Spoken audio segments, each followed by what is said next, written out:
मोहतरम ख़वातीन हज़रात, अस्सलाम वालेकुम। मैं उम्मीद करता हूँ कि आप और आपके घर वाले खैरियत से होंगे। आज हम आपको पढ़ाएंगे एटमॉस्फेरिक पोल्यूशन और हम उम्मीद करते हैं कि आपको हमारी मेहनत पसंद आती होगी। तो हमारे चैनल पर बार बार आने के लिए और वीडियोस देखने के लिए आप सभी लोगों का बहुत बहुत शुक्रिया। तो जो हमारा प्लैनेट अर्थ है, जिसको कुरान में दुनिया का नाम दिया गया है, तो ये बहुत ही खूबसूरत और शानदार किस्म का प्लैनेट है अगर हम इसकी कदर करें तो, वरना यहाँ पर हमें बहुत सारे मसले मसाइल हो सकते हैं। तो जो पोल्यूशन है वो एक प्रोसेस है जिससे इन्वायरमेंट को गंदा किया जाता है, और पोल्यूटेंट वो सब्सटेंस होता है जिसकी वजह से इन्वायरमेंट गंदा होता है। यानी कि अगर मैं आपको कहूँ कि जो आपके पास पोल्यूशन है उसका कॉन्सेप्ट ये है कि ये एक प्रोसेस है, एक अमल है जिसकी मदद से जो इन्वायरमेंट की जो बायोलॉजी और केमिस्ट्री है उसको तब्दील कर दिया जाता है, जिसकी वजह से माहौल गंदा हो जाता है। वो कोई भी स्फेयर हो सकता है, वो एटमॉस्फेयर हो सकता है, वो आपके पास लिथोस्फेयर हो सकता है, वो आपके पास हाइड्रोस्फेयर हो सकता है, वो आपके पास बायोस्फेयर हो सकता है। तो इन 4 स्फेयर के अंदर कोई भी ऐसा प्रोसेस जो कि उस स्फेयर को, उसके इन्वायरमेंट को गंदा कर रहा है, इस अमल को हम पोल्यूशन कहते हैं।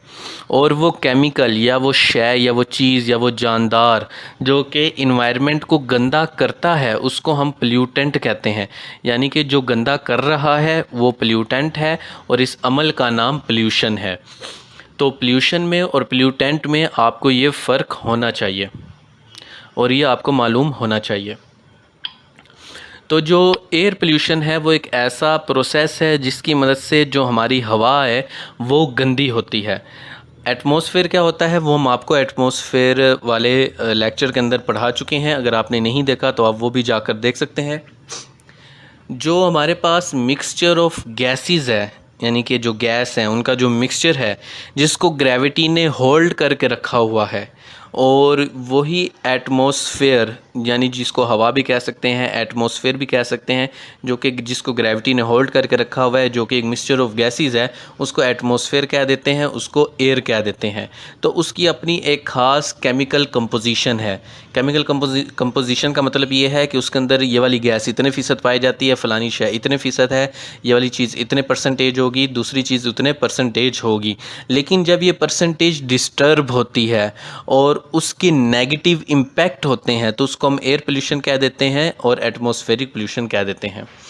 तो एयर पोल्यूशन क्या होती है वो हमने आपको बता दिया। उसकी जो रीज़न हो सकती है वो इंडोर भी हो सकती है, आउटडोर भी हो सकती है। आउटडोर मतलब जैसे कि बाहर गाड़ियाँ चल रही हैं, और इंडोर ऐसे जैसे कि कंस्ट्रक्शन का काम हो रहा हो घर के अंदर।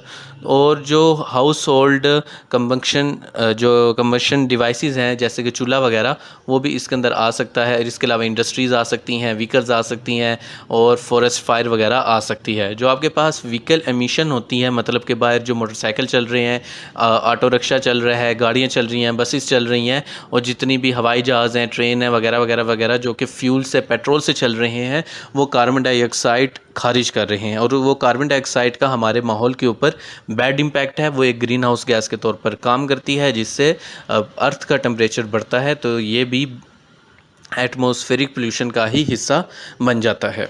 इसके अलावा आपके पास जो इंडोर आउटडोर जो सोर्सेज हैं पोल्यूशन के, उनसे जो केमिकल निकलते हैं जो कि माहौल को गंदा करते हैं, उनको पोल्यूटेंट कह देते हैं। तो जो आपके पास पोल्यूशन है उसकी जो टाइप्स हैं वो आपके पास वाटर पोल्यूशन है, आपके पास एयर पोल्यूशन है, आपके पास सॉइल पोल्यूशन है। तो यानी कि जो पोल्यूटेंट चीज़ को गंदा कर रहे हैं, अगर वो पानी है तो वो वाटर पोल्यूशन होगी, और अगर पोल्यूटेंट हवा को गंदा कर रहे हैं तो वो एयर पोल्यूशन होगी, और अगर पोल्यूटेंट ज़मीन की केमिस्ट्री को, बायोलॉजी को ख़राब कर रहे हैं तो उसको हम सॉइल पोल्यूशन कह देंगे। तो बात करते हैं एयर पोल्यूशन की। तो जो पोल्यूटेंट्स हवा को ख़राब करते हैं उसको हम एयर पोल्यूशन कह देते हैं। तो यानी कि जो पोल्यूटेंट हैं जो कि हवा में आए, उसके अंदर मिक्स हुए, उसका हिस्सा बना और बदले में हवा को ख़राब किया, तो ऐसे अमल को हम एयर पोल्यूशन कहेंगे। आप यहाँ पर स्क्रीन के ऊपर ये डेफिनेशन को देख सकते हैं, वीडियो को पॉज करके इसको नोट कर सकते हैं। तो जैसे कि आपको पता है कि जो फैक्ट्रियों से धुआं निकलता है वो हवा को बहुत ज़्यादा गंदा करता है, और जो टेक्नोलॉजी है जो कि अभी डेवलप हो रही है और हमें मोस्ट एडवांस टेक्नोलॉजी की ज़रूरत है। अगर हम ऐसा नहीं करते, हम टेक्नोलॉजी को एडवांस नहीं करते, हम उसको इम्प्रूव नहीं करते, हम बर्निंग के प्रोसेस को मोर एफिशिएंट नहीं करते, तो हमारे एयर पोल्यूशन के अंदर इजाफ़ा होता रहेगा। इसके अलावा जो हवा के अंदर जहाज़ मौजूद हैं, उसके अंदर जो फ्यूल है वो बर्न हो रहा है, उससे कार्बन डाइऑक्साइड निकल रही है। अब कार्बन डाइऑक्साइड हमारे एटमॉस्फेयर के अंदर एक ख़ास रेशो में मौजूद है। उस ख़ास रेशो से कम होगी तब भी इन्वायरमेंट के ऊपर इम्पैक्ट होगा। उस ख़ास रेशो से एक प्रॉपर प्रोपोर्शन से ज़्यादा होगी तब भी इन्वायरमेंट के ऊपर बैड इम्पैक्ट होगा। तो आप यहाँ पर देख सकते हैं कि किस तरीके से, किस तरह से जो कार्बन डाइऑक्साइड है उसके कम या ज़्यादा होने से हमारे इन्वायरमेंट के ऊपर इम्पैक्ट पड़ सकता है। लेकिन जो हवाई जहाज़ हैं वो आसमान के अंदर, हमारे एटमॉस्फेयर के अंदर उड़ते हैं, तो वहाँ पर डायरेक्ट वो मिक्स कर रहे हैं एटमॉस्फेयर के अंदर कार्बन डाइऑक्साइड, जो कि उनके इंजन के बर्निंग प्रोसेस से पैदा हो रही है। तो जैसे मैंने आपको बता दिया कि हवाई जहाज़ किस किस्म से जो फ्यूल वगैरह है उसको जब वो बर्न होता है तो उससे कार्बन डाइऑक्साइड पैदा होती है, और जब एक ख़ास रेशो से कार्बन डाइऑक्साइड बढ़ जाती है तो हमारे एटमॉस्फेयर के लिए नुकसानदेह साबित होती है। इसके अलावा जो रोड के ऊपर गाड़ियाँ चल रही हैं और अगर उनकी कंडीशन ख़राब है तो जो उनसे धुआं निकल रहा है उसके अंदर कार्बन डाइऑक्साइड, कार्बन मोनोऑक्साइड और बहुत सारे दूसरे एलिमेंट्स मौजूद हो सकते हैं जो कि कार्सिनोजेनिक हो सकते हैं। कार्सिनोजेनिक हर उस शय को कहते हैं जो कि कैंसर को पैदा कर सकती है या बॉडी के अंदर कैंसर को, कैंसरियस सेल्स को प्रमोट कर सकती है। इसके अलावा जो पुराने ज़माने की ट्रेन्स हैं जो कि बहुत ही ज़्यादा धुआं छोड़ती थीं, मैं स्टीम इंजन वाली ट्रेन्स की बात नहीं कर रहा, और स्टीम इंजन वाली ट्रेन के अंदर तो कोयला जलाया जाता था, उससे जो बर्निंग प्रोसेस था उससे भी कार्बन डाइऑक्साइड, कार्बन मोनोऑक्साइड पैदा होती थी। और इसके अलावा जो दूसरी ट्रेन है जिसके अंदर फ्यूल डलता है उससे भी कार्बन डाइऑक्साइड पैदा होती है। लेकिन जो इलेक्ट्रिक ट्रेन्स हैं उनसे ऐसा नहीं होता। तो जो आपके पास पोल्यूटेंट हैं उनकी दो टाइप्स होते हैं। एक आपके पास होते हैं प्राइमरी पोल्यूटेंट, ये बात याद रखिएगा कि एटमॉस्फेरिक पोल्यूशन पढ़ रहे हैं आप, या फिर आप वाटर पोल्यूशन पढ़ रहे हैं, या फिर आप लैंड पोल्यूशन पढ़ रहे हैं, तो उसके अंदर पोल्यूटेंट्स जो होते हैं उनकी दो टाइप्स होती हैं। एक पोल्यूटेंट होते हैं प्राइमरी पोल्यूटेंट जो कि बराह रास्त पैदा होते हैं, जैसे कि आपके पास गाड़ियों से, फैक्ट्रियों से और नेचुरल सोर्सेज से डायरेक्ट CO पैदा होती है, कार्बन मोनोऑक्साइड, CO2 पैदा होती है, कार्बन डाइऑक्साइड, SO2 पैदा होती है, आपके पास NO पैदा होती है, आपके पास NO2 पैदा होती हैं। कि ये जो हाइड्रोकार्बन्स हैं या जो सस्पेंडेड पार्टिकल्स हैं वगैरह वगैरह वगैरह, ये क्या है, ये प्राइमरी पोल्यूटेंट्स हैं जो कि डायरेक्ट, सीधा सीधा डायरेक्ट तरीके से एटमॉस्फेयर के अंदर शामिल हुए हैं। लेकिन जब ये प्राइमरी पोल्यूटेंट्स एटमॉस्फेयर के अंदर आते हैं और वहाँ पर मौजूद हवा की नमी या दूसरे प्राइमरी पोल्यूटेंट्स के साथ या दूसरे केमिकल्स के साथ रिएक्ट करके एक दूसरे किस्म का पोल्यूटेंट बना देते हैं, तो उनको हम सेकेंडरी पोल्यूटेंट कह देते हैं। जैसे SO3 के साथ एक और ऑक्सीजन मालिक्यूल जुड़ जाएगा तो SO3 बन जाएगी जो कि एक सेकेंडरी पोल्यूटेंट है। NO के साथ मिलकर नाइट्रिक एसिड बन जाएगा, यानी कि H और NO मिलाकर नाइट्रिक एसिड बना देंगे।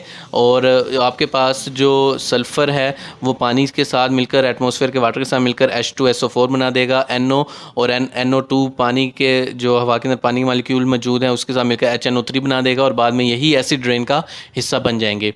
तो आपके पास पोल्यूटेंट्स की दो टाइप हैं, एक वो जो डायरेक्ट बनते हैं और एक सेकेंडरी पोल्यूटेंट होते हैं जो कि प्राइमरी पोल्यूटेंट की मॉडिफाइड फॉर्म होते हैं। तो ये आपने याद रखना है कि जो एटमॉस्फेयर है उसके अंदर दो टाइप के पोल्यूटेंट्स हैं, प्राइमरी और सेकेंडरी। प्राइमरी पोल्यूटेंट्स कौन से हैं वो यहाँ पर आपको दिखा दिए गए हैं, और सेकेंडरी पोल्यूटेंट्स कौन से हैं वो भी यहाँ पर आपको दिखा दिए गए हैं। इसके अलावा जो डिफरेंस है between primary and secondary pollutants, वो आप देख सकते हैं कि प्राइमरी पोल्यूटेंट्स और सेकेंडरी पोल्यूटेंट्स के दरमियान कौन सा फ़र्क मौजूद है। वो मैंने आपको बता दिया कि प्राइमरी पोल्यूटेंट्स खुद डायरेक्ट तरीके से डायरेक्टली एटमॉस्फेयर के अंदर आते हैं और ये उसी फॉर्म के अंदर होते हैं जिस फॉर्म में ये खारिज किए जाते हैं। यानी कि एक गाड़ी से जो CO2 खारिज हुई है, उससे जो निकली है वही CO2 अपनी CO2 की फॉर्म के अंदर ही इन्वायरमेंट के अंदर आएगी। लेकिन ये जो आपके पास सेकेंडरी पोल्यूटेंट होते हैं ये कोई ओरिजिनल फॉर्म नहीं होते, बल्कि ये प्राइमरी पोल्यूटेंट की मॉडिफाइड फॉर्म होते हैं।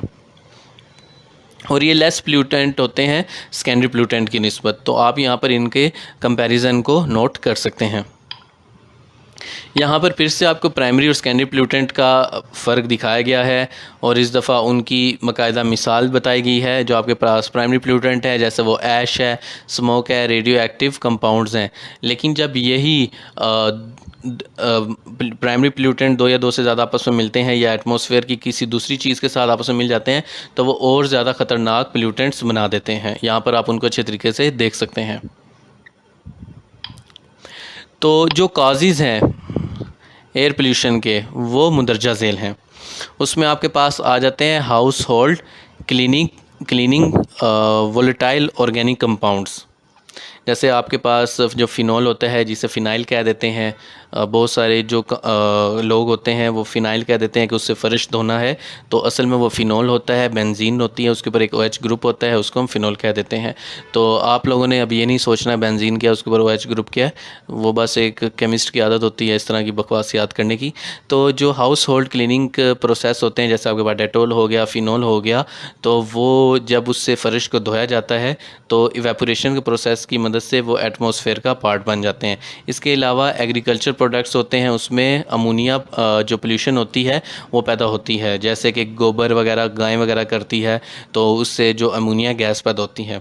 इसके अलावा जो कंस्ट्रक्शन का काम होता है उससे भी डस्ट वगैरह और मुख्तलिफ पोल्यूटेंट्स वगैरह, नाइट्रोजन के ऑक्साइड, ये NOx इसे पढ़ते हैं nox. N capital, O capital और X छोटा, इसे कहते हैं नॉक्स। नॉक्स क्या होते हैं? इसे कहते हैं ऑक्साइड्स ऑफ नाइट्रोजन, यानी कि NO हो सकता है और X कोई नंबर हो सकता है 1 2 कुछ भी, तो NO2 इन दोनों को इकट्ठा नॉक्स कह देते हैं। इसके अलावा जो शिपिंग प्रोसेस होता है और अदर ट्रांसपोर्ट होता है उससे भी नॉक्स पैदा होते हैं और इनसे कॉक्स भी पैदा होते हैं। C capital, O capital, X छोटा, इन्हें कॉक्स कह देते हैं, यानी कि CO मतलब कार्बन मोनोऑक्साइड और CO2 मतलब कि कार्बन डाइऑक्साइड। तो nox, cox and sox. Sox क्या है? S capital, O capital, X छोटा। तो जो एयर पोल्यूशन के मेन जो रीज़न है ना वो यही तीन है, nox, sox and cox. Nox मतलब के नाइट्रोजन के ऑक्साइड्स, सॉक्स मतलब के सल्फ़र के ऑक्साइड और कॉक्स मतलब के CO और CO2 कार्बन के ऑक्साइड। और इसके अलावा जो इंडस्ट्रियल प्रोसेस होता है उसमें आपके पास नॉक्स, सॉक्स और कॉक्स दोनों बनते हैं। यहाँ शिपिंग के अंदर भी और ट्रांसपोर्ट के अंदर भी वो CO CO2 लिखना भूल गया है, आप वो देख सकते हैं। और यहाँ NO और SOX के साथ COX भी आप लिख सकते हैं। इसके अलावा जो रोड ट्रांसपोर्टेशन होती है उसमें आपके पास वोलेटाइल ऑर्गेनिक कंपाउंड और सॉक्स वगैरह निकलते हैं। और इसके अलावा जो एनर्जी जनरेशन होती है उसके अंदर भी आपके पास नॉक्स और सॉक्स प्रोड्यूस होते हैं। और जो डोमेस्टिक पर्पसेस होती हैं उसमें आपके पास मीथेन होगी, कार्बन डाइऑक्साइड होगी, कार्बन मोनोऑक्साइड वगैरह होगी। तो ये काजीज़ हैं एयर पोल्यूशन के, आप इनको नोट कर सकते हैं।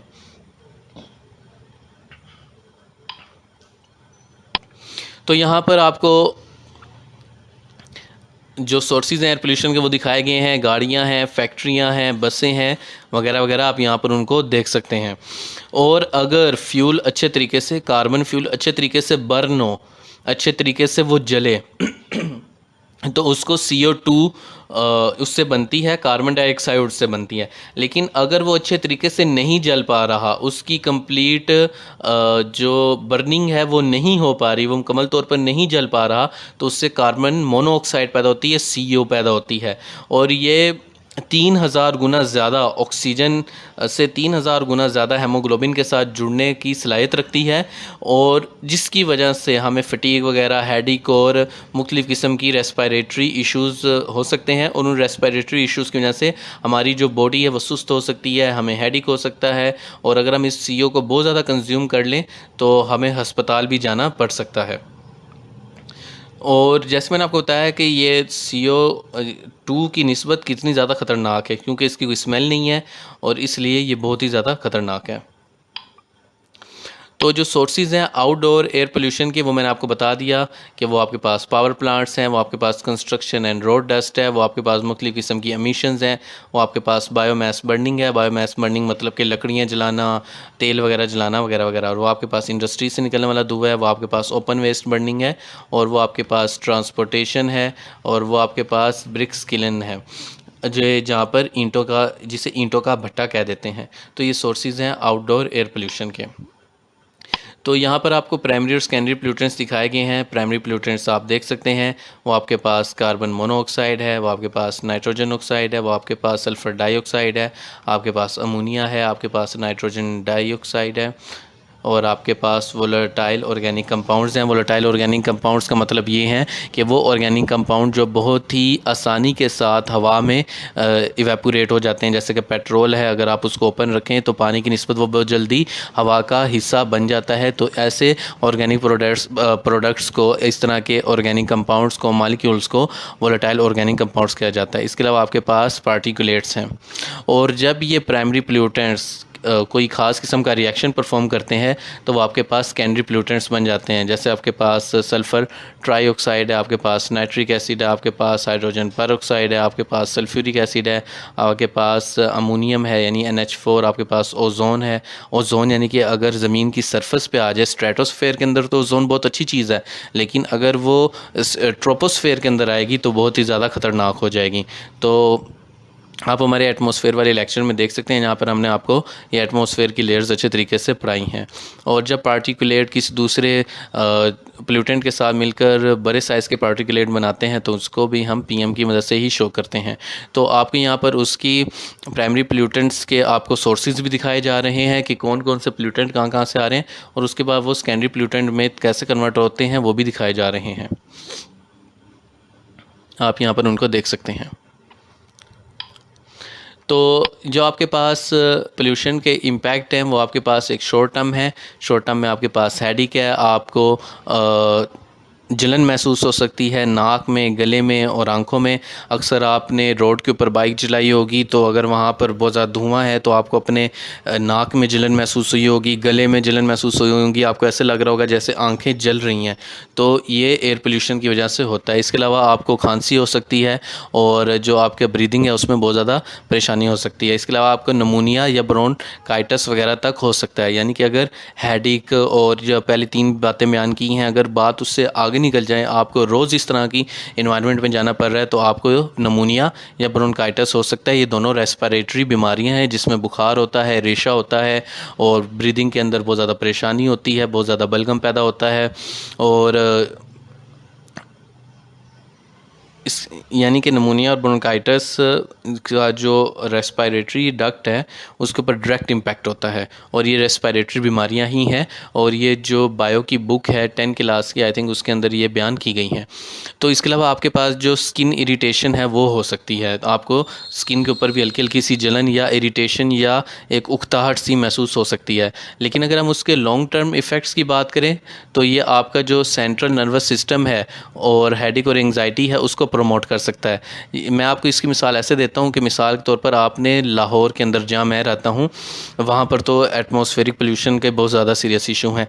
तो लाहौर के एक कोने से दूसरे कोने आप गए और फिर वहाँ से वापस अपने घर आए तो आपको एक सर दर्द सी महसूस होती है, आपको भारीपन सा महसूस होता है, आपको एक अजीब सी बेचैनी महसूस होती है जिसको एंग्जाइटी कह देते हैं।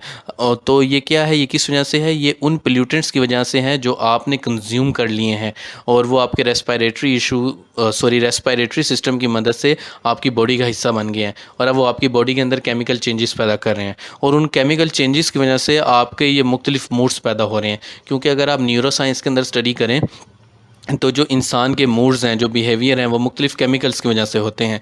तो जो ये केमिकल्स हैं जो अब हमारी बॉडी का हिस्सा बने हैं और वो वहाँ पर मुख्तलिफ बायोकेमिकल रिएक्शन परफॉर्म कर रहे हैं, तो उसकी वजह से हमारे मूड अपने आप बदलने ही हैं। क्योंकि जो मूड हैं वो भी हमारी बॉडी के ख़ास किस्म के केमिकल्स की वजह से ही होते हैं। इसके अलावा आपको कार्डियोवास्कुलर डिजीज़ हो सकती हैं, मतलब कि दिल की बीमारियां। और आपको रेस्पिरेटरी डिसीज़ की बात करें तो अगर निमोनिया ब्रोंकाइटिस बार बार हो रहा है और बार बार आपको सांस की परेशानी हो रही है तो आपको अस्थमा और लंग्स कैंसर तक भी हो सकता है। कि अगर हवा के अंदर लेड के पार्टिकल मौजूद हैं तो ये आपको अस्थमा और अगर ज़्यादा क्वांटिटी में मौजूद हैं तो कैंसर तक लेकर जा सकते हैं। तो एयर पोल्यूशन के इम्पैक्ट कहाँ कहाँ पर हैं वो मैंने आपको बता दिया। वो उसका इम्पैक्ट है आँखों के ऊपर, उसका दिमाग है, उसका दिमाग के ऊपर इम्पैक्ट हो सकता है, लंग्स के ऊपर हो सकता है, हार्ट के ऊपर हो सकता है, उसका इम्पैक्ट स्टमक के ऊपर हो सकता है, लीवर के ऊपर हो सकता है, हड्डियों के ऊपर हो सकता है और रिप्रोडक्शन के ऊपर हो सकता है। आप जो मैक्सिमम क्वालिटी है वीडियो की उसके ऊपर शिफ्ट हो जाएं और बड़ी स्क्रीन के ऊपर चले जाएं ताकि आपको ये सारी चीज़ें अच्छे तरीके से नज़र आ जाएं।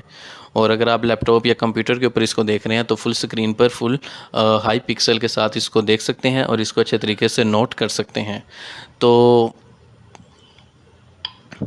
एयर पोल्यूशन क्या है? ये एक साइलेंट किलर है, आपको पता भी नहीं चलता और आप दिल के, दिमाग के और फेफड़ों के मरीज़ बन जाते हो। तो इस वजह से क्या हल है इसका हल है, बिल्कुल है। अगर आप मेरी बात गौर से सुने तो आप इस चीज़ से काफ़ी हद तक बच सकते हैं। आपके घरों के अंदर कुछ खाली जगह मौजूद होंगी, उन खाली जगहों पे आपने क्या करना है, आपने चंद पौधे रखने हैं जिनको आपने रोज़ आधा गिलास या 1 गिलास पानी डालना है। और वो क्या है, वो इंडोर हैं, यानी हैं, जी हाँ वो बिल्कुल इंडोर हैं। आपने इंटरनेट के ऊपर जाना है गूगल पर और लिखना है नासा, नासा अमेरिका वाला नासा, कैपिटल सारा NASA, NASA recommended indoor air purifying plants. तो वहाँ पर आपको वो मुख्तलिफ़ प्लांट्स की कैटेगरी दे देगा जिसमें स्नेक प्लांट भी है, एलोवेरा वगैरह भी है। तो ये क्या है, ये सारे के सारे हवा को प्योरीफाई करते हैं और जो आप परफ्यूम वगैरह बॉडी स्प्रे लगाते हैं और उसके अंदर जो organic volatile organic compound VOCs निकलते हैं तो वो उनको भी कंज्यूम कर लेते हैं। इसके अलावा जो कार्बन डाइऑक्साइड एक्स्ट्रा होगी हवा के अंदर वो उसको कंज्यूम कर लेंगे, बदले में आपको ऑक्सीजन देंगे। लेकिन अगर आप चाहते हैं कि आप उनको घर के अंदर ना रखें तो आप उनको घरों की छतों पर भी रख सकते हैं, या जो आपके घर का बाहर वाला हिस्सा है यानी कि या घर के अंदर जिस दरवाजे से आप एंटर होते हैं तो उसके दाएं बाएं रख सकते हैं। तो इससे क्या होगा, इससे आपकी हाइजीन बेहतर होगी, आप बहुत सारे दिमागी, दिल के और फेफड़ों की बीमारियों से बच जाएंगे और आपके जो हज़ारों लाखों रुपए दवाइयों के ऊपर लगने हैं वो बच जाएंगे। एक पौधा कितने का आता है? छोटे पौधे से लेकर बड़े पौधे तक जो रेट वेरी करता है वो 200 से 2000 रुपये तक है। तो अगर आपके पास 200 रुपये भी नहीं है तो आप जाएँ, छोटा सा गमला लें, लाकर अपने कमरे के अंदर रख दें या कहीं पर भी रख दें। और अगर आप अपने घर की छत के ऊपर सब्ज़ियाँ और मुख्तलिफ़ फलदार पौधे, नींबू वगैरह और इस तरह की चीज़ें लगा सकते हैं या अपने सेहत के अंदर लगा सकते हैं तो महंगाई का भी आपके ऊपर इम्पैक्ट नहीं होगा। अब सोचें, अगर आपने अपने घर के अंदर लहसुन लगाया हुआ है, अदरक लगाया हुआ है, धनिया पुदीना लगाया हुआ है, नींबू लगाया हुआ है, 2 माल्टे के दरख्त या 2 आम के दरख्त लगाए हुए हैं, तो बाहर बेशक अदरक 500 रुपये का किलो है, आपके पास मुफ्त पड़ा हुआ है। बाहर लहसुन 2000 रुपये किलो भी है तो आपके पास घर में पड़ा हुआ है। बाहर आम जितना मर्ज़ी महंगा है, आपको अल्लाह ताला ने नेमत दी हुई है, आप दरख्त से उतार के खा रहे हो। बस क्या है, सुस्ती है, कायली है और काम ना करना पड़े। तो इस तरह क्या होगा, इस तरह आपकी खुराक के मसले मसाइल भी हल हो जाएंगे, आप कभी भूखे नहीं मरेंगे। और दूसरा, आपकी हवा बेहतर हो जाएगी, आप दिल की बीमारियों से दूर हो जाएंगे, आप दिमाग की बीमारियों से दूर हो जाएंगे, आप कैंसर वगैरह से दूर हो जाएंगे। तो इस तरह से जो लार्जेस्ट किलर है एयर पोल्यूशन, उससे आप निकल जाएंगे, आप दिमागी बीमारियों से निकल जाएंगे, आप दिल की बीमारियों से निकल जाएंगे और आप लंग कैंसर वगैरह से निकल जाएंगे। अल्लाह ना करे किसी को अस्पताल जाना पड़े, लेकिन अगर एक दफ़ा इंसान अस्पताल चला जाए आज के महंगाई के दौर में तो उसको लग पता जाता है। तो लग पता जाए उससे बेहतर ये है कि आप अपने लिए कुछ बेहतर कर लें। तो यहाँ पर आपको फिर से दिखाया गया है कि जो SO2 है हवा के अंदर होती है वो आपको हेडेक, एंग्जाइटी वगैरह देती है। और इसके अलावा जो O3 यानी ओजोन लेयर अगर स्ट्रेटोस्फेयर में आ जाए तो आँखों में और जो नाइट्रोजन के ऑक्साइड है और जो पार्टिकल्स वगैरह हैं वो क्या काम करते हैं। और जो आपके पास पार्टिकल है ओजोन SO2 है वो दिल की बीमारियां पैदा करती है और NO2 अस्थमा वगैरह पैदा करता है, इन्फ्लेशन पैदा करता है। और जो NO2 है वो लीवर के ऊपर इम्पैक्ट करता है और जो पार्टिकल्स वगैरह हैं वो रिप्रोडक्टिव सिस्टम के ऊपर काम करते हैं। अब एक खातून है जो कि उम्मीद से है, वो उसने बच्चा पैदा करना है और अगर उसकी हवा ही ठीक नहीं है और उसको एक अच्छी हवा नहीं मिल रही तो उसका बच्चा तो ऑटोमेटिकली कमज़ोर पैदा होगा। हालांकि बायो का ये कानून है, यानी कि अल्लाह ताला ने बायो इस तरह से बनाई है कि हर आने वाली नस्ल पिछली नस्ल से ज़्यादा ताकतवर होती है। लेकिन अगर एक खातून है उसको अच्छे तरीके से खुराक नहीं मिल पा रही तो जो नस्ल जो कि अभी पैदा होनी है, जिसने पिछली नस्ल से ज़्यादा ज़हीन ताकतवर पैदा होना है, वो बेकार पैदा हो सकती है, वो किसी दिमागी आर्जे के साथ पैदा हो सकती है, वो एबनॉर्मल पैदा हो सकती है। क्यों? एटमॉस्फेरिक पोल्यूशन की वजह से। तो आप लोग अपने घरों की छतों के ऊपर छोटी मोटी सब्जियां उगाएं, मेहनत करें और महंगाई से भी बचें और अपना और पाकिस्तान का दोनों का भला करें। तो हम उम्मीद करते हैं कि आपको आज का ये लेक्चर पसंद आया होगा, आपको हमारी ये मेहनत पसंद आई होगी। तो ये आज का लेक्चर था। चैनल पर बार बार आने के लिए और वीडियोस देखने के लिए आप सभी लोगों का बहुत बहुत शुक्रिया। और आप हमें फ़ेसबुक इंस्टाग्राम के ऊपर लेटेस्ट अपडेट्स के लिए फ़ॉलो कर सकते हैं। तो चैनल पर बार बार आने के लिए और वीडियोस देखने के लिए आप सभी लोगों का बहुत बहुत शुक्रिया। अल्लाह हाफ़िज़।